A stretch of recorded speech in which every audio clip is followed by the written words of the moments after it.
Welcome back to the Free Radicals podcast. I'm Will, your host, and this is my lovely assistant, Robin. Say hello. Hi. This is episode 7. In the last episode, we focused on the women in the Münster story, and now we're getting back to the events within the city walls after Jan Matthjs has been killed. One of the things that happens when we talk about historical events is that we can't really do it without taking our awareness of the future out of the picture. So when we look at our own lives, we see a world of possibilities ahead of us. The most optimistic of us.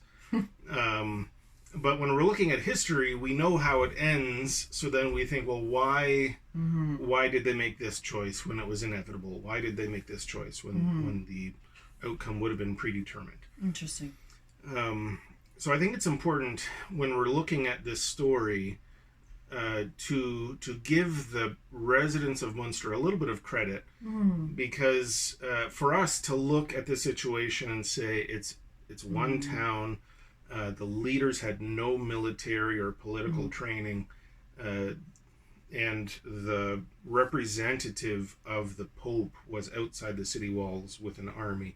This was doomed to fail. Yeah, doomed. That's the way that we can feel. Right. But within the city, they would have had their own reasons for believing that something good could happen. Absolutely. So we've talked about a few of them already. Obviously, faith is a core piece of what's happening in the city. And we can say too that maybe the people were deluded, maybe they were gullible, or that they had been deceived, and so we can say, sort of within our understanding of the way that cults work, that maybe some of that was happening here.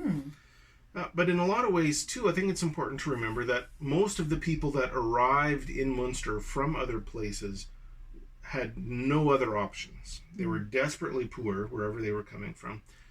The economy at that time was incredibly unstable, incredibly unbalanced. So coming to Münster was the financial salvation for many of the people who got there. So yeah, maybe it was going to fail, but their life was already on a downward trajectory in the other place, right? So then when you have nothing to lose, then all of a sudden you can find optimism in crazy places. Oh, absolutely. Yeah, makes sense. But what I want to highlight today is that there were a number of apparent victories that the residents of Münster could have looked at and said, see, things are going well. We're gonna nail this one. Cool. And it's worth considering so after Jan Matthjs dies, and he wasn't a nobleman, he wasn't trained in leadership or politics or anything. And then when Jan van Leiden takes over, he was a tailor from a family of tailors, and he was an actor. Oh. So it seems That's like, funny. well, things are in bad shape if your new leader is only credentials is as an actor. No offense to actors. I feel like that's a Justin Trudeau joke, but also I have a degree in drama, so... You do. So Justin Trudeau, before he was Prime Minister, his leading credentials were high school drama teacher. Yeah. That's no secret to us Canadians. South of the border, Donald Trump was a famous television celebrity before he became president. Ronald Reagan was a TV celebrity turned two-term president. I didn't actually know that. Wow. So, yeah, it looks like it could go bad. And many people would argue that the politicians I just mentioned have gone bad as well. Touché. But in some ways, just like with these politicians, Jan van Leiden is starting from zero. So whatever good he accomplishes is credit to him, is just proof of things going well, that God being on their side. And if anything goes poorly, well, it's because we aren't a kingdom of this world. Yeah. So every little good thing is proof. Yep. Every bad thing is just happenstance. That's how it works in cults. Yeah. So back to the connecting piece. Jan Matthjs is the prophet, the leader, the charismatic figure who, according to the story, wanders the streets, speaking out loud to God and behaving as though he is instantaneously hearing inspiration from God. Oh. That's Jan I Matthjs. feel like that's actually like a mental illness, but okay, keep going. Yeah, and some would say that the rest of this could be evidence of that too. Wow. And then he had been predicting for a while that Easter Sunday, 1534, it would be when Christ would come back. So when that morning comes and Jesus hasn't come yet, Jan Matthjs decides he's going to mount his horse, bring some of his closest followers with him, march out to the besieging army, and maybe defeat them, maybe inaugurate the second coming of Jesus. Who knows what his intentions were. Mm-hmm. Regardless, Jan Matthjs is killed. His body parts are hung on the city wall. Ah! Yeah. Okay. In an attempt to discourage the people of Münster. It is discouraging. So what happens is, and it's hard to tell how much of this is pre-planned, how much of this is spontaneous or even divinely inspired. But the same day, Jan van Leiden, who had been a student of, maybe an apprentice of Jan Matthjs, he goes to the leaders, the council, and explains he has this kind of spontaneous speech. Now, maybe, like, he knew about this plan, and maybe he had been getting his plan B ready. Who knows? Mm-hmm. But he has this speech, and he goes to the city council, and he explains, listen, we've told you that this was the New Jerusalem. We've told you that this was a refuge from the sin and corruption of the world. But maybe what we need to see now is that we, as the New Jerusalem, are now the center of God's justice on the earth. Okay. So that, to our ears, might sound like a minor change. Yeah. But if you're the center of justice, you are now the place where sin is punished. Ooh. So then there's kind of this shift in mindset. Already, they've executed one of the rebels in town before, who thought that the two Jans were perhaps insane, as you also suggested. Oh dear. But now this is more on the forefront. Now their power is legitimated, and so their sword is also legitimated. Wow. But it's also worth noting that the mood was a little bit more relaxed. So Jan Matthjs is killed, and the leadership decides we need a change in model, and it's no longer the prophets and the priest and the council. It's the spiritual leaders, the prophets and priests, and the council is now replaced with 12 elders. Right? The old Jerusalem was ruled by 12 tribes, and so now the new Jerusalem, they've decided, is going to be... So they kick out the council members and pick other people? They didn't kick them out, they just demoted them. Oh, okay. And some of them were the same. Okay. Some of them carried over positions, but it was a shift in style. And so now it was clear who was in charge, so the people of the community were able to relax a little bit more. Okay. So that's April 5th of 1534. And a month and a half later, on May 25th, the army sent a message to the city and said, you need to surrender. And the city ignored the order. And then it was clear that there was going to be an attack from the besieging army. So Jan van Leiden goes around the city walls, and he goes to each of the gates, and he serves communion to each of the guards who will be defending the city. Okay. Which in some ways is a spiritual act, but there's a very close connection. When we think about our taking of communion, we're reflecting on Jesus' death for the benefit of the church. And so as a soldier taking communion before It's like a you Last engage Supper. in battle, it is a kind of a Last Supper then too. Yeah. Okay, wow. So this attack happens, but the city wall is strong. and the besieging army is launching their cannons and their guns and their weapons at the wall, but the wall is fine. There are some skirmishes here and there, but in the end, 100 of the besieging soldiers die in the conflict, and 50 of the Münsterite soldiers die. Okay. And nothing changes. The city wall is still standing. Jan van Leiden and the leadership group is still in power. There's been no change that way.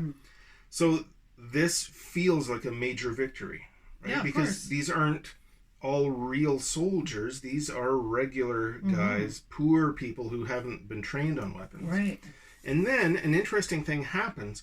This army that's outside of the city walls, they're not just good, loyal Catholics. Many of them are mercenaries. They're hired as soldiers. Okay. They're professional soldiers. They're hired by the bishop. Okay. And they get there and realize they don't like the bishop. Oh. They like the independence of the people in the city, so they defect. Ooh, that's strange. There's a group of soldiers from the besieging army that move into the city. And they're received well. Wow. Which is then also seen as another sign of victory. Of course. Right? Everybody in the city says, see, look it's a big deal. how good of an example we are. We are receiving these guys. We're more appealing than they are. We're the light. We're the light in the darkness. We are the light in the darkness. Exactly. Yeah. Wow. Yeah. Fantastic. But every now and then, these mercenary soldiers get in trouble in the city. So they're not exempted from the spiritual laws that everyone else has to live by. What are those spiritual laws? I feel like I don't know this. Well, there are strict expectations of marital fidelity, sobriety, clean living. Except for the top guy. Well, that's the way that it looks to us. But in that space, and this is long before the polygamy, which we'll talk about later. Oh, this is before the polygamy. Yeah. So there's a story later on where a group of these defecting soldiers get loud and rowdy and drunk. Well, public drunkenness is against the spiritual ordinances, so they're arrested and executed for that. Wow. Oh my goodness. So, be careful what you sign up for when you're defecting from one army to another. So then the next thing that happens, so that attack is on May 25th. And then on June 16th is the story of Heilefeiken, which we talked about in episode 6. The woman who was inspired by the story of Judith from the Apocrypha in the Bible. Okay. And it's worth noting that she was betrayed. Somebody in the city leaked the story to the army. Oh my goodness. So we don't know how successful she might have been. That's terrible. So partly these defecting soldiers, some of them were in fact spies. And some of them defected. That's terrible. Yeah, some of them defected, got to Münster, realized the situation was messed up, and then were less loyal, and so then participated in some of that message sending. Okay, so it's not exactly a Puritan town. It's not pure. It's not pure. Okay. But that's what they're trying to do. This is their goal. I know. They're creating a pure church. Except for the bad ones that are pretending to be pure, they're not. Right. But that's any church has bad ones who are pretending. But, oh my goodness. So Heilefeiken is captured on June 16th. And then in July, as we mentioned in episode 6, the leadership, including Jan van Leiden, decide that polygamy is in fact necessary for the well-being of the town. And we talked about some of the reasons in that episode. Jan van Leiden had a wife back in Leiden, where he was from. And in Münster, he had sort of married one of the local women. So there was a little bit of ambiguity. Not everybody knew about that, but there were these rules. So by adding polygamy, then all of a sudden this wasn't a secret to be kept. This wasn't a deviation. This was in fact the fulfillment of the Old Testament example. Okay, is there any information about his ex-wife? Like, did she care? Did she say bye-bye? It's not entirely clear what her situation was. Yeah.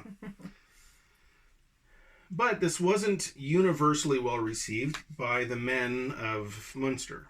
Yeah. So there's a revolt. Or maybe from the women who told their husbands, this is bunk. Right. And they're like, no. Yeah, that makes more sense. It could be something like that.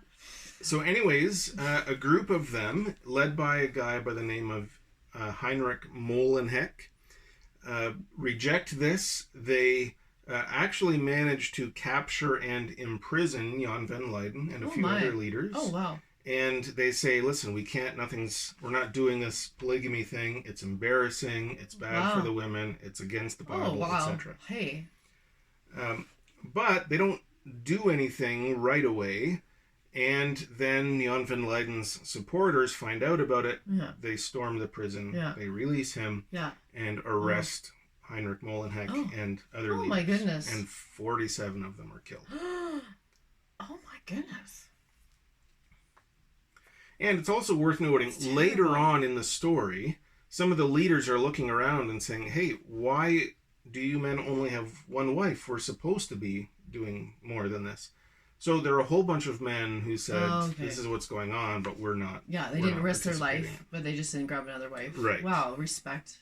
Yeah, and the spiritual rules also said that sex and marriage were only for procreation. Oh, dear. So if your wife was pregnant, you weren't supposed to sleep with her anymore. On. It's the rules. Okay, that's why you need 7 wives. Exactly. So extra incentive. But it also sort of begs the question, if the end of the world is coming, which why didn't he they believed it was, then why the need for children?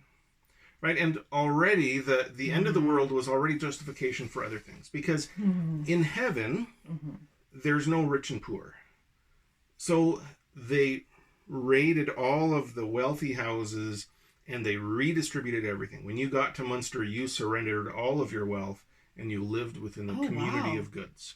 That's like right out of Acts. Right out of the book of Acts. Holy! So that's also part of that same understanding that in the end, we don't need money. There's no room for richness in the end of days. But somehow there's still an expectation of pregnancy and children. But the head guy always had lots of money. He did, yeah. But also... And it gets worse later on, the luxuriousness and lavishness of it. Classic. Yeah. So I would just like to say, I actually think I understand this thing where, like, religions or cults or whatever small groups, if they believe that they're serving God and that God loves a family or wants that they are literally they want children to give to God, and as many children they can give to God, it's like a gift to God. And so if they could get a few babies in before the apocalypse, right? Wow.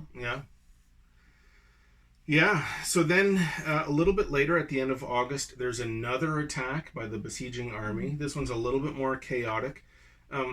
See, the soldiers who are waiting outside the city walls have nothing to do. They're just sitting around waiting.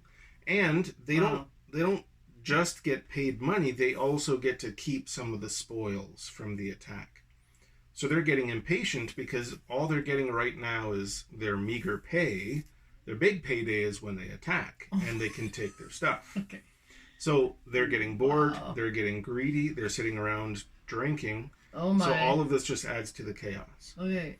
But also, the city wall around Münster is about 4 kilometers long. There's a beautiful walking path. I've walked it. 4 kilometers is a pretty long stretch to cover with people. So there's a siege, but the whole city isn't surrounded. So people are still coming and going. Food is still coming and going. Supplies. They haven't blocked everything off. Okay. Because that's a lot of soldiers, and that's a lot of money, and that's a lot of support that you need to get. So would you say that these people are rooted and getting paid from, like, Rome? Or where are these Catholic soldiers getting paid? So they're getting paid by the bishop. So from his personal wealth also from the taxes and tithes that he collects. And but is that essentially Rome, or is that too far back in time? No, like some of the tithes that are collected go to Rome, but some of it stays with the local bishop. Okay. Yeah. So what happens is, like I mentioned before, this victory proves Jan van Leiden's wisdom and spiritual discernment and God's blessing on the whole city. So everybody sees this. They're like, we won again. They can't stop us. Everything's great. So the people inside the city walls, they elevate Jan van Leiden even more because of this victory. Right. But outside the city walls, the local leaders are saying, wow, they failed another attack. We need to send more soldiers because they're not going to manage this with a war. So it's proof for everybody, right? It's proof of Jan van Leiden's wisdom, and it's also at the same time justification to elevate the seriousness of the military strategy. Yeah. So that's at the end of August. And then because all of this amps up that credibility that he has, there's a prophet in town who sees all of this and gets a vision that Jan van Leiden isn't just the lead prophet in town. He is, in fact, the new David. Oh, heavens. Okay. He's King David and should now be the king of Münster, not just the leader. Where is that in the Bible, that there's a King David coming back from the dead? So, yeah, sometimes when you're the prophet, you get to interpret the vision. So that's what's happened here. Okay. Yeah. And, wow. So this also then adds to the understanding, or is kind of built into the understanding of Münster as the New Jerusalem, right? Because, well, if Jan van Leiden is in charge of the New Jerusalem, he's the new David. That's kind of how that works. So then he's elevated to king. They make new crowns. They mint new coins. They have all kinds of regalia that's added to this. And the level of luxury and comfort that Jan and his wives live in just goes up. Because if you're the king, that's what you have to do. Wow. So then, October 13th, still the same year, 1534, there's a Passover celebration where they're celebrating a whole bunch of things. One, this victory that they won at the end of August. Two, the coronation of their new king. And three, just the kind of the general blessing that God is still with us, even though the armies are surrounding us. All of that. But also they decide that things are going so well that they're going to send out missionaries which will lead spiritual revivals in all of the towns around us, which will turn the tide in our favor and thus begin the revolution of all of things. So they send out 72 missionaries. Of course they did. Almost all of whom are immediately arrested, many of them killed. And one of them... Did they send them out 2 by 2, just out of curiosity? I don't think that they did, but that's... Because that's a thing that people do, yeah. Yeah, okay. Yeah, so it's also rooted in the Gospels, rooted in biblical examples. So nothing is accidental, right? The visions that people see are rooted in their reading of Scripture. Yeah, of course, wow. Yeah. So one of these missionaries is captured but has a quick change of heart and defects to the Catholic side.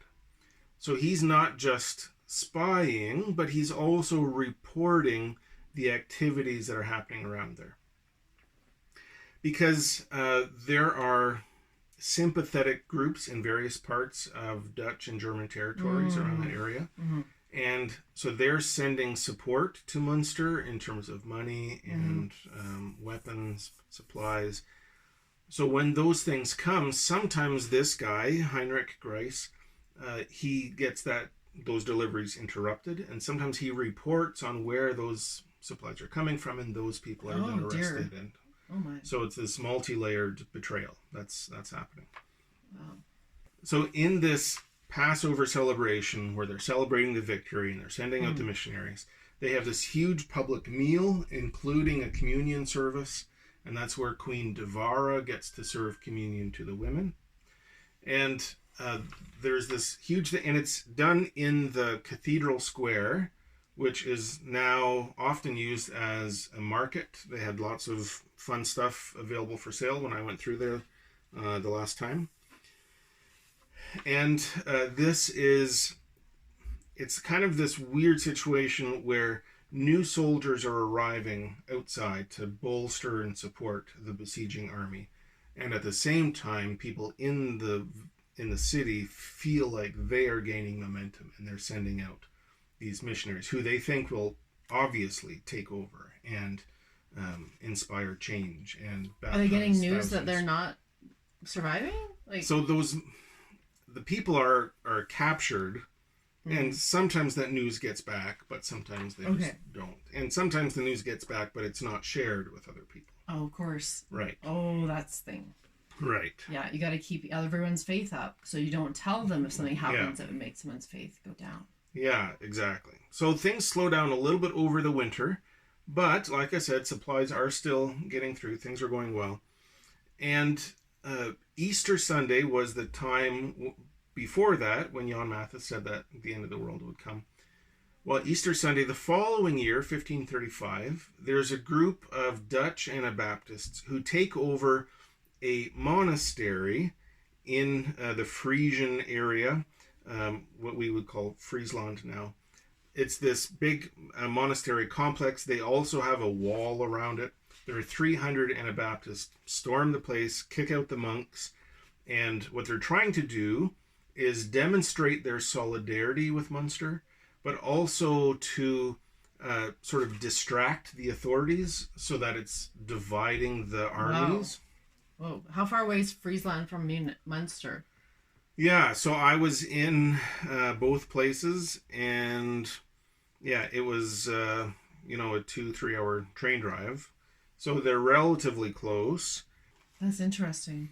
So the monastery that they take over is in Friesland, which is a stone's throw away from Snake, the community where Heiligviken came from. Is also a stone's throw away from the communities where Menno Simons would later lead the Anabaptist movement and where he served as a Catholic priest.